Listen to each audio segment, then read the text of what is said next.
सियासी पारा हाई हो चला है। बीजेपी की कद्दावर नेता और केंद्रीय मंत्री स्मृति ईरानी आज अमेठी दौरे पर हैं। अमेठी वह संसदीय क्षेत्र है जहां से स्मृति ईरानी ने कांग्रेस नेता राहुल गांधी को मात देकर केंद्र का रास्ता तय किया था। आज फिर अमेठी सीट कांग्रेस और भाजपा वालों के लिए हॉट केक बन गया है। प्रदेश अध्यक्ष अजय राय कह चुके हैं कि अमेठी की जनता और कार्यकर्ताओं की डिमांड है कि राहुल इस सीट से चुनाव लड़ें। 2024 में अमेठी सीट पर कौन जीत का परचम लहराता है, ये देखना काफी दिलचस्प होगा। लेकिन फिलहाल अजय राय कांग्रेस आलाकमान की उम्मीदों पर कितना खरा उतरते हैं, इस पर नजर बनी रहेगी। देखिए, मैंने कहा ना कि चुनौती मैं स्वीकार करता हूँ। पहली बार जब कुलसला में जाके चुनाव लड़ा 1996 में, मेरी उम्र 25 साल के थोड़े बहुत ऊपर थी, 2-4-5 महीना। लड़ा किससे मालूम है? कामरेड उदल 9 बार के विधायक थे। मेरी उम्र 25 साल 26 साल के अंदर थी। उदल जी 40-45 साल से विधायक थे। पर बाबा विश्वनाथ की कृपा से लड़ा।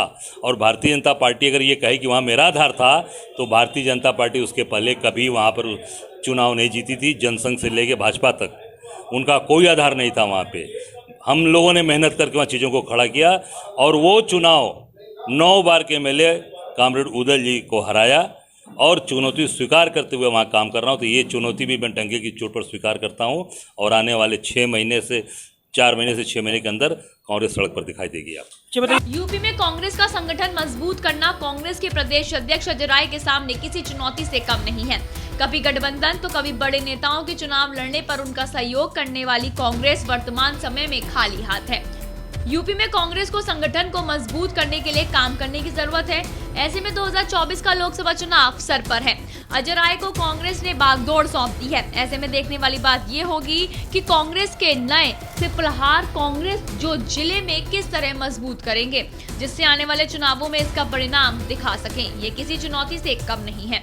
भारत की 18वीं लोकसभा के लिए अगले साल 2024 में होने वाले आम चुनाव की सियासी बिसात लगभग बिछ चुकी है। इस कड़ी में देश के सबसे बड़े राज्य उत्तर प्रदेश में बीजेपी और कांग्रेस के 2 दिग्गज नेताओं के लिए भी सियासी मंच फिर से तैयार हो रहा है। यहाँ बात हो रही है कांग्रेस नेता राहुल गांधी और बीजेपी की तेज तर्रार मंत्री स्मृति ईरानी की। कांग्रेस ने नए प्रदेश अध्यक्ष अजय राय ने इस बात के संकेत दिए हैं कि एक बार फिर राहुल गांधी अपने परिवार की परंपरागत सीट अमेठी से वहां की सांसद स्मृति ईरानी के खिलाफ चुनावी मैदान में उतरने वाले हैं। राहुल गांधी जी को अमेठी की जनता बुला रही है। अमेठी की जनता का डिमांड है कि राहुल गांधी आवें, क्योंकि राहुल गांधी की राजनीति झूठ की नहीं है, फ्रॉडगिरी की नहीं है। उन्होंने कभी नहीं कहा कि हमको वोट दो और 13 रुपये चीनी ले लो। ये रिकॉर्ड में मंच से बोला है स्मृति ईरानी जी ने, 13 रुपया भाजपा का कमल का फूल दबाइए और 13 रुपये किलो चीनी ले लीजिए। अमेठी की जनता 13 रुपये वाली चीनी खोज रही कि कहाँ है वो, किसके पास चली गई? स्मृति ईरानी के पास चली गई कि केंद्र में चली गई कि मोदी जी के पास चली गई कि योगी जी के पास चली गई? और झूठ की बात, आपने कहा था अच्छे दिन आएंगे, तमाम बातें बोली गई थी। कल कारखाने यहाँ चालू हो जाएंगे, साले कारखाने सब बंद पड़े हैं, कोई चालू नहीं हुआ। और राहुल गांधी जी ने वोट के लिए, वो सच्चे और ईमानदार आदमी है, कभी वोट के लिए झूठी बात, बेईमानी वाली बात और लोगों को बरगलाने वाली बात कभी नहीं कहा। इसलिए वहाँ की जनता पसंद कर रही है कि काम करने वाला व्यक्ति, कर्मठ व्यक्ति, जो नहीं बोलता था वो काम करता था। हम लोगों से गलती हुई, हम उनको यहाँ से भारी मतों से सांसद चुनाव जिताएंगे। वहाँ की जनता की डिमांड है। उत्तर प्रदेश की लक्ष्य लोकसभा सीटों में ये सीट काफी प्रतिष्ठित मानी जाती है। कांग्रेस के लिहाज से ये सीट उत्तर प्रदेश में उसकी सियासी धुरी का काम करती है।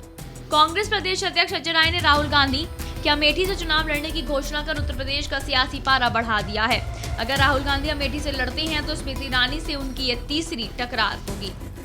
राहुल गांधी और स्मृति ईरानी के बीच चुनावी मुकाबले की बात की जाए तो दोनों के बीच राजनीतिक मैच 1-1 की बराबरी पर चल रहा है। 2024 लोकसभा चुनाव में राहुल गांधी ने बीजेपी की स्मृति ईरानी को 1 लाख से अधिक वोटों से हराया था, तो वहीं 2019 में स्मृति ईरानी ने राहुल गांधी को 55,000 या उससे अधिक वोटों से शिकस्त दी थी।